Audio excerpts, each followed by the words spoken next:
शिक्षा त मानिसले बनाउने दीर्घकालीन यात्रा हो। आजको यो समारोहमा एक उत्सव मात्रै होइन, यो विद्यालयको 21 वर्षको आफ्नो लगानी, आफ्नो अनुभव र यो समाजलाई दिएको योगदानको उत्सव पनि हो। न्यू एकाडेमी इंग्लिश बोर्डिङ स्कुलले वास्तवमा एउटा अत्यन्तै महत्त्वपूर्ण नारालाई अगाडि सारेको छ।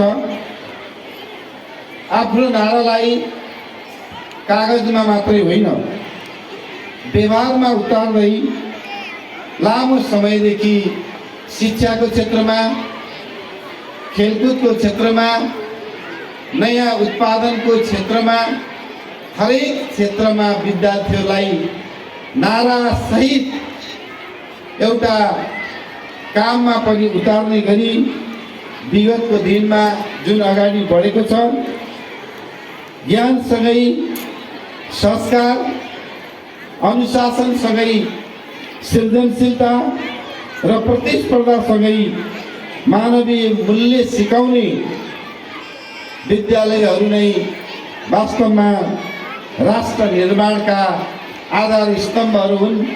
यो विद्यालयले यी सबै अभिभावकहरूलाई पुरा गरेको छ।